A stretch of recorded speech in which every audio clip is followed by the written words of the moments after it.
Please take your Bible and turn with me to 1 Timothy chapter 2. 1 Timothy chapter 2. I was speaking with someone before the service, and I was saying, please pray as I open the Word today. Let people know that if you have the opportunity to talk to them, that this is not necessarily a typical sermon. And with great empathy and sympathy, this person said to me, well, you have the easiest job in the world. You're one of the only professions that you don't need to have an original thought in your head, right? All you need to do is, thus saith the Lord. And I said, absolutely true. You know what? That's right. If I'm starting to promulgate and teach Rick's ideas, then, I'm out of line. But if I just say, thus saith the Lord, that's the best way to be. And so I appreciated that reminder. Today we want to talk about the influence of a godly woman and a woman's role in the church, which to some could be controversial and countercultural based on what the Word of God says and how deviant from the Word of God our world and culture has become. Right? So I want to address these things carefully. As we all know, when God created the world, He declared it good every day that He worked. After every day that He worked, He said, it is good.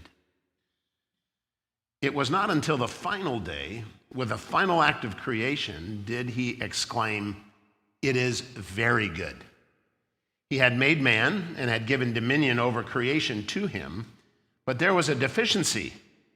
God made a comment that was opposite of everything that He had been saying every time He had created, and He said, it is good, it is good, it is good, it is good. For 5 days He had declared, it is good. And all of a sudden, on the sixth day, after having created all but one thing, He said, it is not good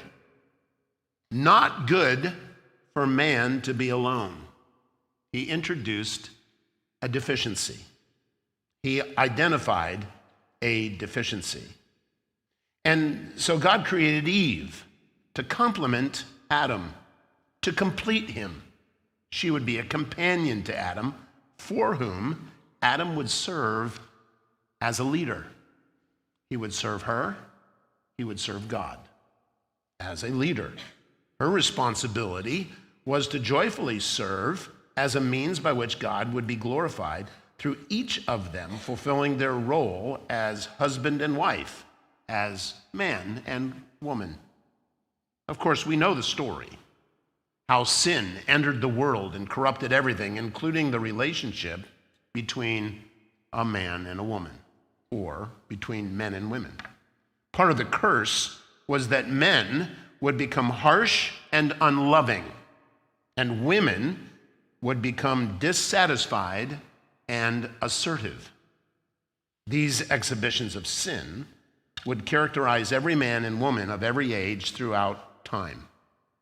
The only deliverance from these things is the gospel. The redemption provided through the work of Jesus Christ to save us from sin's grip upon us and free us to live in a way that pleases the Lord. And that enables us to fulfill once again the roles that He has designed for men and women, and to do so with joy. Now, my assumption, that may be a dangerous assumption, but my assumption that every one of us here knows Jesus Christ, that we have been delivered from sin through repentance and faith in the work of Christ, and have been reconciled to God and thereby delivered from the grip of sin. Because Jesus came not just to deliver us from the penalty of sin, that is an ultimate condemnation, but He came to deliver us from the power of sin in our lives, that we might actually live lives that are righteous and holy, separated unto Him, consecrated to His glory. And we have the ability, the freedom to do this. That's what God has done. And it isn't God's intention to deliver us from the penalty of sin only, but also from the power of sin, so that our lives are markedly different from the lives of those who are unreconciled to God. Now, it is possible, even though I'm making the assumption that all of us know Christ, it is possible that some of us here today do not know Jesus Christ. You are still wrestling with the grip of sin. This is not to suggest that a person who is saved doesn't wrestle with sin. because we do. But those who are unreconciled, those who have never come to faith in Jesus Christ, have no ability to say no to sin. They are, what the scripture says, in bondage to sin. We who have come to Christ sin only because we want to, not because we have to. And that's the distinction. And you may be here today because you are searching. And I want you to know that the Lord Jesus Christ is the only one who is able to deliver you from the power of sin and the penalty for sin. And it is necessary for you to turn to Jesus Christ. When you do, turn to Jesus Christ and place your faith in him, he gives you new life. It's eternal life. It's life that is new, not only in chronology, but in kind. It's a different life than what you've had. It's a life that thinks differently than what you used to think. It's a life that has a mind that is transformed and renewed through the Word of God to conformity to Christ. That's what God intends to do in your life.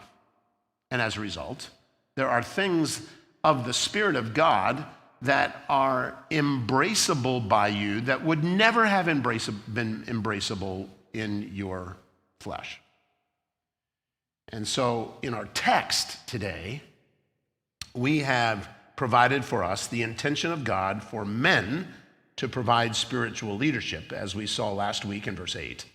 And this week, we see God's intention for women to provide influence, not from a lectern or an office, but from a sweet display of grace in her conformity to Jesus Christ. We see here the great joy awaiting a woman who will seek to fulfill God's intention for her within the context of the church and home. We see that a godly woman will point others, including her husband and children, toward Christ. That's the influences of a godly woman. Look with me at our text in 1 Timothy chapter 2.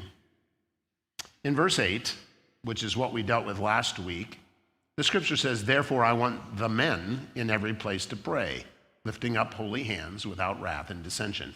And we talked about how that the word men there is not a word for humankind, but is the word for husband or adult male.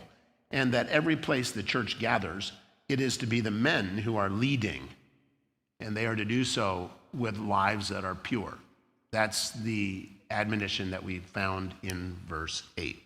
Likewise, verse 9, with reference to the holiness that they are to possess and the role that they are to play without wrath and dissension, that is, without dissatisfaction, that we talked about last time, that men are not to be dissatisfied with what God is doing, or uncertain with doubt, which is what we explained last week, wrath and dissension referred to. Likewise, women without dissatisfaction and without uncertainty are to adorn themselves with proper clothing, modestly and discreetly, not with braided hair and gold or pearls or costly garments, but rather by means of good works, as is proper for women making a claim to godliness. A woman must quietly receive instruction with entire submissiveness, but I do not allow a woman to teach or exercise authority over a man, but to remain quiet. For it was Adam who was first created, and then Eve. And it was not Adam who was deceived, but the woman, being deceived, fell into transgression. But women will be preserved through the bearing of children, if they continue in faith and love and sanctity with self-restraint. So I want to work through these verses together. My intention is to get through all the way through verse 15. Everyone I've spoken to have told me that that's an impossibility. So we'll see how this goes and how it works. But as we look at this issue that a godly woman will point others, including her husband and children, toward Christ, there are three things that I want to emphasize, or I believe are emphasized in these verses that will help us understand what God's intention is for women in the church. The first is that the influence through modest dress. In verses 9 and 10, that's what he talks about, the necessity of a woman dressing modestly. Secondly is the influence through modest demeanor, how she is to behave in the context of the church. And then thirdly is the influence through maternal discipleship in verse 15. Now I want to develop these for you. I think that this will be greatly encouraging to you as ladies, women. I think this will be greatly encouraging to you. Hopefully it'll be helpful to you. And I know that it'll be something that as we go through this, I want to just warn men to not sit there and elbow your wife or, say, yeah, listen, did you hear what he said, or anything. But if you have any desire to respond to this, it is that you allow your reverence for your wife to elevate and your commitment to praying for her to increase. And that's going to be work for you, perhaps, particularly if you're inclined to elbow, right? It's going to be work. So do that work. And ladies, don't shoot the messenger. I don't have an original thought in my head. Right? So let's move through this together, all right? First, the influence through modest dress. The influence through modest dress. In verse 9 and 10, we see this emphasis that is provided for us on the necessity of modesty. Modesty is culturally associated. There are some cultures for whom modesty has a particular look, and for other cultures, another look is considered modest. So there isn't anything, he doesn't give you detail on all this. We recognize that whatever modesty looks like, that's what the Christian woman ought to pursue. And there are times when women, giving them the benefit of the doubt, assume that they're modest and have no idea whatsoever how the way they present themselves in their dress affects others. Both men and women. Now, it will affect a woman by virtue of a distraction because of their resentment on how her dress may affect her husband. In other words, the woman who observes another woman who is dressed immodestly can be distracted from worship and the adoration of Jesus Christ by wrestling with how your dress is going to affect her husband. So that can become a problem. And then it also becomes a distraction to a husband of a woman who has no option but to do what you're asking him to do, which is look at you. So when you dress in such a way that you're kind of advertising your beauty, you're asking men to look at you. And so men are distracted by you because you're saying, look at me, look at me, look at me, by the way you dress. And so what does a man do? He looks at you and then struggles with a focus on the Lord where it ought to be instead of on you as you have called it to be, right? So you have to realize that there is an influence that you're able to have in the church by the way you dress, by enabling people to be free to focus on the Lord as we worship. Now, in this church, there have been occasions where people have come into worship and they are distracting. We don't rebuke them, we don't correct them, we don't approach them or confront them because we believe that the Spirit of God needs to do a work and there needs to be an ability for each one to answer to the Lord for himself. Now, there have been times when I've met with men and I have said to them when their wives have displayed consistently an immodest look, I've said something like this, you have a lovely wife, and I think you should be very grateful to the Lord for your wife. But some of the things that belong exclusively to you are being shared.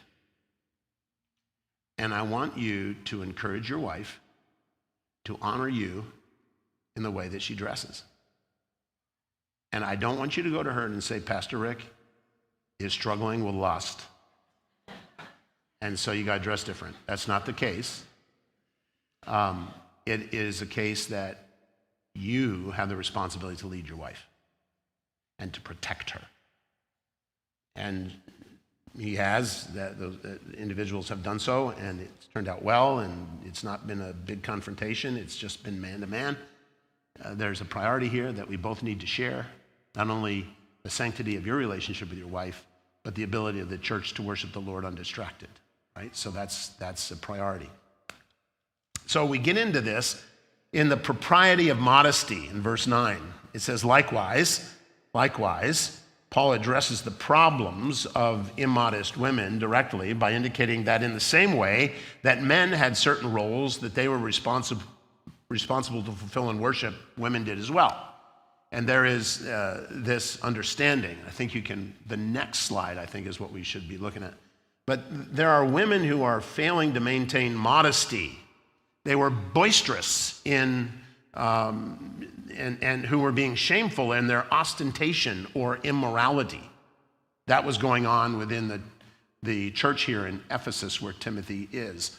And so Paul is having to address it. He is endeavoring to confront the aberrant behavior and immodesty that was evident. And there are appropriate ways women present themselves, as well as inappropriate ways that women present themselves. And we must recognize that a woman dresses not merely for herself and how it makes her feel. You don't dress for just how it makes you feel, but for others and how they feel when they see you. Now, how do you want people, ladies, to feel? And what do you want them to think when they look at you? You have control over that. You can induce certain thoughts by the way you dress. You say, well, my daughter said this to me when I was lecturing them on this when they were teenagers. I can't help the way people feel. Men are perverts. I said, well, I can't argue with you. We struggle, indeed, but you can't help it. It is not their problem alone. It is your problem because it's your body of which you are a steward and that you are seeking to as the scripture says in, what is it, First Thessalonians chapter 4, that you know how to possess your own vessel in sanctification and honor, right? That's the priority. With apostolic authority, Paul instructs women to adorn themselves with proper clothing. Adorn themselves with proper clothing. That's what we're told here in verse 9. Modestly and discreetly. Now, adorning yourself. It's interesting. The word adorn is the same word from which we get cosmetics. It's cosmeo is this word. It's where we get cosmetics. So adornment, when you put cosmetics on, you're adorning. Not adoring, but adorning yourself. That's what you're doing. And he says, I want you to adorn yourself with modesty, with proper clothing, right? Not that you don't adorn yourself. He doesn't say, do not adorn yourself. No, he says, adorn yourself. And it means to put yourself in order, to make yourself neat and tidy. It commonly refers to having an attractive appearance through some decoration. So you're to decorate yourself when you come to worship with proper clothing. So he didn't tell you what proper clothing is because it's not legalism. It's a heart. That I want to make sure that I'm deliberate in being proper and to make myself attractive in a proper way, with a proper motive. So I want to make myself attractive as I gather to worship, not in a way that is distracting to people, to call attention to myself, to say to both men and women, look at me, look at me, look at me, but in a way that demonstrates that my heart is the Lord's, and that I want people to see the way I dress in a manner that is consistent with what Jesus said in Matthew 5, where he says, let your light so shine among men that they may see your good works and glorify your Father who is in heaven.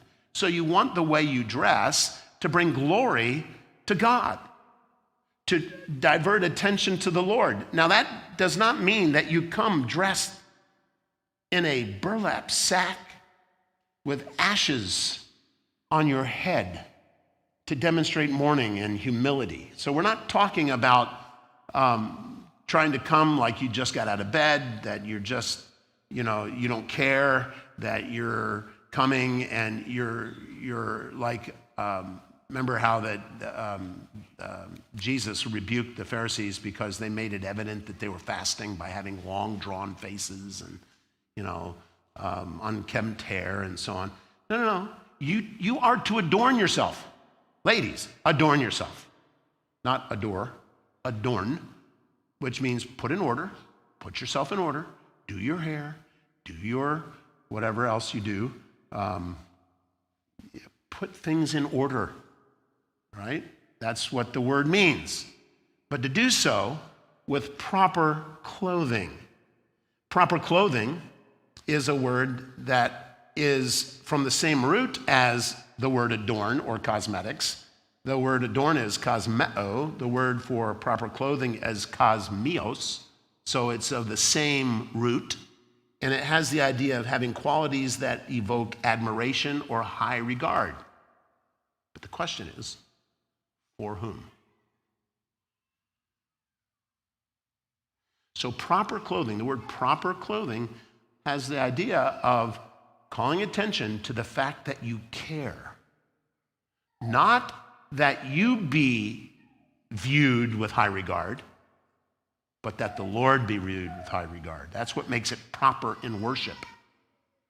That it points direction to the Lord, that you think he is significant, that you are doing what you're doing for him, not for men who are going to look at you and you delight in prancing around being attractive to men, or dolling yourself up to show that you're better than or prettier than or wealthier than other women, right? Those kind of competitive environments or attitudes are altogether unworthy of the Lord Jesus Christ, and shows that your focus is on you, not him, and you want others' focus to be on you and not him, and so that is inappropriate. This demonstrates that Paul's expectation is for women to present themselves in such a way as to demonstrate that they desire to display an external manifestation of what is true in their hearts, and that is godliness. Look at verse 10, where he says, but rather by means of good works, as is proper for women, making a claim to godliness. So the way you dress needs to be consistent with your claim to godliness.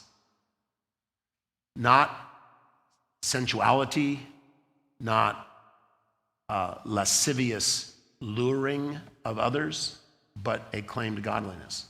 Now, what does that look like? I mean, that's up to you. That's really up to you. There's no legalistic standard by which we're going to, there's no, skirt length or, size differential.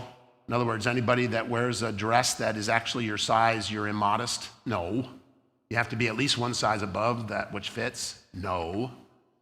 These are legalistic standards that are the efforts of people that don't want to have to do the hard work of heart work. That they just want to put out a rule, and say, everybody comply to this rule, and we're good. If you don't comply with the rule, then you're ungodly. Well, the Bible doesn't give us that rule. That's artificiality. That's artificial godliness. That's not actual godliness, right? So there needs to be a heart that is being expressed. Now look back at verse 9, and there are two priorities that should be admired in how women dress. So two priorities. Here's what you are seeking for others to think when they look at you. Okay, ladies, here's what you want others to think. Men and women. A, that you are modest, and B, that you are discreet. Notice it says that in verse 9. That I want women to adorn themselves, put themselves in order, with proper adorning clothes, meaning that which makes you attractive to the glory of God, modestly and discreetly. Modestly and discreetly. Again, modestly means to display respectfulness and humility.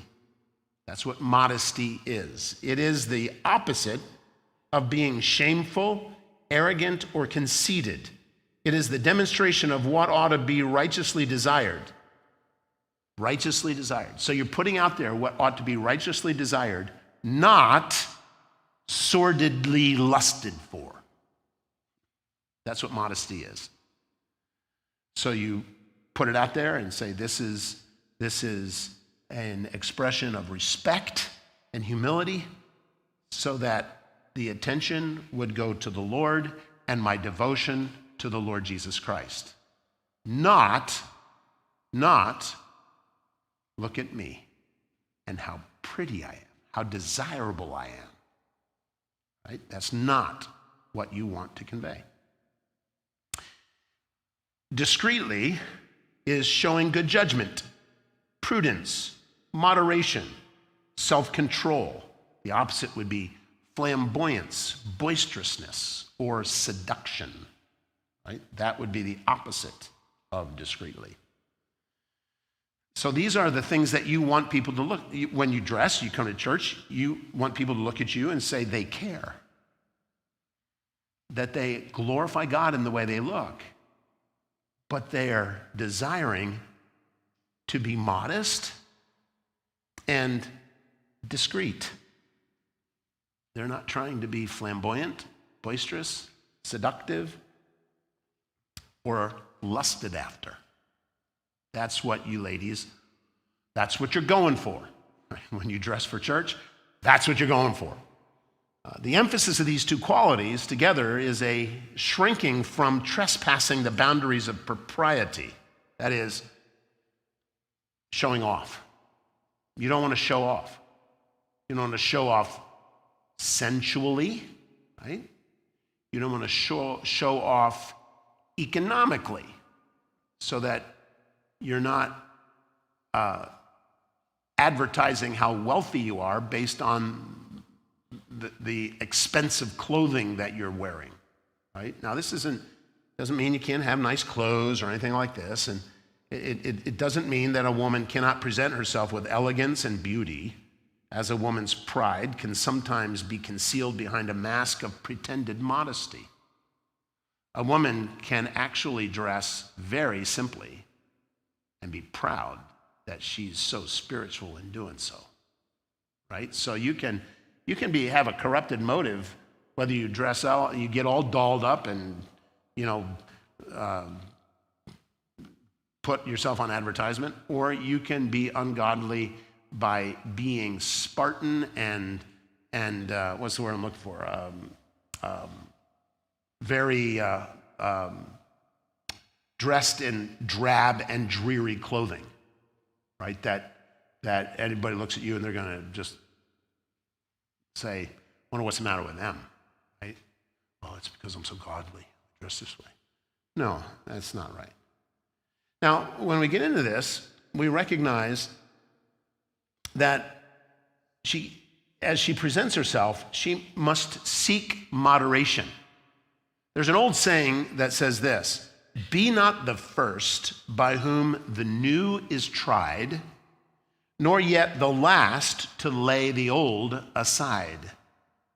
There are those who believe that as standards of modesty morph or change or whatever, that they should hang on to that which used to be considered modest. For instance, anybody who wears pants, any woman who wears pants back in 1940, 50, 60 was looked upon as immodest. Pants aren't immodest today. Nobody looks at a woman who has pants on and says she's immodest. Now, I suppose there's a style of pants that are immodest, but generally speaking, pants are not immodest for women to wear. It used to be that a woman had to wear a hat or veil themselves, which is everybody that believes that they should cover their head, by wearing a hat in church, they're missing it, because the word there is not for hat, it's for veil. So you really need to veil your face if you're bent on wearing a hat in worship. Just covering the top part isn't it. It's the face that is in 1 Corinthians 11. And there are some who won't give up that modesty because they feel that they should, and so as a result, they stick out. They're not being humble. They're being proud in their distinction, right? They're not recognizing the standard has changed. So don't be the first, as this says, by whom the new is tried, nor yet the last to lay the old aside. So you're not on cutting edge, and you're not dragging your feet. You're recognizing that your desire is not. And here's I think the determining factor. You do not want to stick out. That's the determining factor. You do not want to stick out. You don't want to be sticking out because you're bringing some new fashion in that everybody's going, whoa, what's that? Ooh, oh, and all the old ladies are sitting there going, look at that, they're ungodly. You don't want to be that person that triggers that distraction, nor do you want to be, dressed like an Amish woman or a nun that comes in and everybody's looking at you going, oh, okay, that's different, or that's so 1950. Somebody help that person buy a new dress, right? You don't want to be a distraction in either direction. You want the way you adorn yourself to cause people to look at Christ, not you. That you care, but that you are interested in the glory of Christ in the way you present yourself. What a woman is to put on displays a delight in the worthiness of Christ, who has transformed her from sinful to godly, not her delight in being the center of attention, seductive, sexy, head-turning, or drab, dreary, morose in attitude as she comes with self-deprivation and humiliation. That's a form of pride and ostentation as well. Right? So Paul provides several illustrations of what apparently the excesses in the Ephesian church were. So he gives us 4. Not with braided hair and gold or pearls or costly garments. Now, in these 4 things that he lists, these are not all you have to worry about. So you can say, well, I don't have any of that. Mine is simply short, tight, plunging, right? None of those are forbidden here, so I'm good. Well, no. That's not what this should be seen as providing. These are illustrative of the things that were causing problems in Ephesus. What would be the things that cause problem in Fair Oaks? Right? They could be also included here. So this is illustrative, not exhaustive. This is designed to demonstrate the kind of thing that he's talking about, not the only thing he is talking about. All right, so understand that. Now, first he starts in verse 9, not with braided hair, a term that simply meant hairstyles that are extravagant. So if you have braids in your hair today, it doesn't mean that you're in violation of Scripture, because the translation braided hair really narrows the focus to what he really is talking about here, which is extravagant hairstyles, right? You think of, I hate to do this because I never have watched the show. I have just seen it. The Simpsons and Bart Simpson's mother, isn't that the one that has that beehive hairdo that you look at and you go, that is just odd. I watched the 49ers game yesterday, which I really enjoyed watching, but there was an advertisement on there for the Super Bowl halftime show. And here comes this woman. I don't even know what her name is. She's apparently going to be the feature in the halftime show. I have no idea who she is. She comes prancing out, and she's got this weirdest hairdo you'd ever see in your life. It was like with, mousse or whatever it is. It's styled up, and it went out like this, and there was another thing went out like that, and I'm saying, she's had to wax that for that to stay like that. That is the weirdest thing ever. And its intention was to be outlandish. That's the only reason somebody would do their hair like that, right? It was worse than bedhead, right? Anybody know what I'm talking about? Anybody see that commercial? Yeah, okay, you see that commercial. You're a Niner fan too, apparently. But the issue is, don't dress in a way with a hairstyle that is distracting. It's a hairstyle.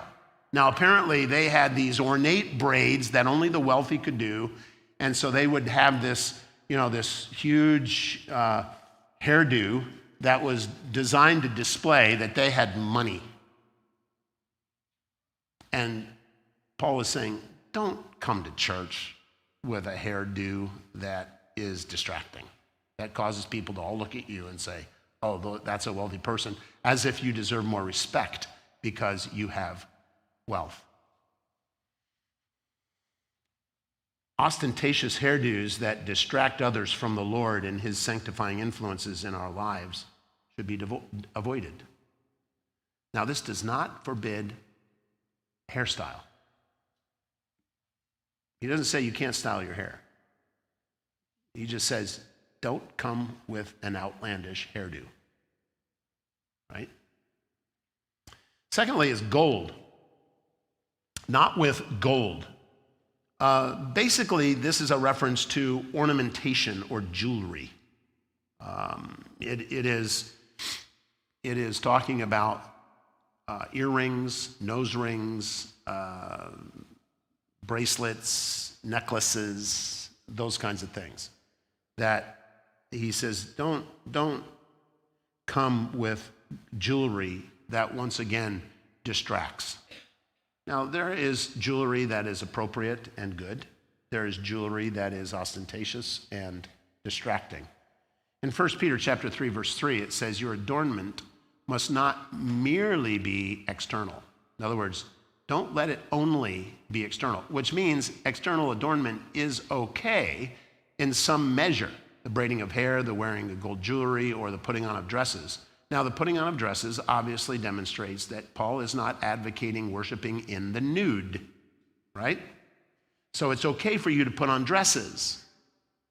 It's also okay for you to put on jewelry, and it's okay for you to braid your hair. But the extravagant, ostentatious, distracting ways that you do that is what you should not do. So you can't be engaged in these things in a manner that provides you with distraction. Isaiah chapter 61, verse 10 begs the question, basically. I will rejoice greatly in the Lord, and my soul will exult in my God, for he has clothed me with garments of salvation. He has wrapped me with a robe of righteousness, as a bridegroom decks himself with garland, and as a bride adorns herself with jewels. So there's a place and a time for jewelry. It's not that jewelry is all wicked and so on. The point that he is making in our text is, do not be distracting people with your jewelry.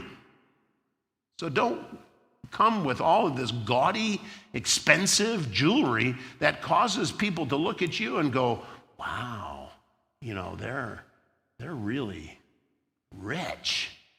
Look at the jewelry. No, you don't want that. You want unity. You want to be one in Christ. You don't want to distract and cause there to be anything that would stand in the way of them honoring the Lord himself. Or pearls. Pearls were a rare item of great price, more precious than in the ancient world than gold was, and was a display of massive wealth. For you to have a pearl would mean that you were extremely wealthy. So bedecking yourself with pearls was to flaunt wealth. And he says, that's not what you're to do when you gather. That's distracting. Don't be distracting. Or costly garments. Yet another way a woman would flaunt her wealth and draw her attention to herself is by, costly garments. I was in one country, I'll let the country be unnamed, where their custom is for the men to leave the label that, are sewn in 4 spots that usually we go in with a pair of scissors and slit, cut and pull off and pull the threads out, but they leave those on by culture so that everyone can know what brand of suit it is, right? So men can be guilty of this too. Women can be guilty of this too, not by labels being put on, but by allowing everyone to know that, you wear, I don't know what an expensive dress is because my wife doesn't buy them. But let's say, was it Prada? The devil wears Prada, right? But it's expensive jewelry. Expensive clothing line. There's, when you are wearing things for the purpose of other people noticing how wealthy you are, that is a distraction. And Paul's saying, don't do that. Such flashy displays of self-promotion and pride in either one's physical form and beauty or in one's financial advantages draws attention away from the singular focus that we ought to have as we gather, which is the worthiness of Jesus Christ, and it is therefore improper for a person to do in worship. Now, this does not mean that you can't wear nice clothing. It doesn't mean that you can't have your hair done nicely. It doesn't mean that you can't wear makeup. You can. Cosmetics, he says, adorn yourself. Cosmetic yourself is basically what he says. Make yourself look good, respectful, modest. But there's a tipping point, even of cosmetics, where you wear cosmetics and it enhances, and then there's a tipping point where it becomes a distraction, right? So there's somewhere in there, and it's not a legalistic standard, and most people will say, don't wear it at all, because that is easy. And it takes no heart work. Just don't wear it. And that's okay. If that's your choice not to wear it, that's fine. But if you do wear it, make sure that you're not crossing the line of becoming distracting by, it's not merely enhancing, it's designed to be attention grabbing. And where that line is, that's for your heart between you and the Lord to decide. And everyone has to answer for themselves before the Lord, right? Leads us then to, and those naysayers were correct. We're only going to go through verse 10. But the priority of modesty is also given to us here. The propriety of modesty is given to us. But the priority of modesty is also given in verse 10. Here, Paul provides what ought to be a woman's priority when she gathers with the church in every place, but rather by means of good works. If a woman desires to stand out, then it needs to be for genuine, humble responses to the work of grace in her life by which she is led to serve Christ Jesus as a slave. Good works referred to genuinely good, not merely good in appearance, that is, not just ostentation, but by an authenticity. That is, they're for the promotion of the glory of Christ, not for the promotion of the glory of oneself. Remember what I referred to in Matthew 5, that let your light so shine. That means care about how you're conducting yourself. And let your good works be viewed, it says, that others may see your good works and glorify your Father who is in heaven. Not to glorify you, but to glorify your Father which is in heaven. That's why you do what you do, to the glory of God. Whether you eat or drink or whatever you do to the glory of God. That's the essence of good works. For the promotion of the worthiness of the one you serve, not for the promotion of you who are doing serving. That's the idea. How one dresses and how one behaves is a public testimony to one's claim. Notice what it says there in verse 10, one's claim to godliness. A claim, the word claim there, is to declare, to do something with implication of obligation to carry out what is stated. It's a promise. So what you're doing is you are giving testimony that you love Christ, that you are doing what you're doing to the glory of God. Therefore, what you do needs to follow through with that. So if you're claiming to be a follower of Christ, a servant of Jesus Christ, then what you do needs to display that you are a servant of Jesus Christ, including how you dress. Needs to verify and authenticate your claim to godliness. A woman must present herself consistently with what she's claiming to be, as is proper. And if you'll notice, he says that once again in verse 10, as is proper for women making a claim to godliness. He talked about propriety above.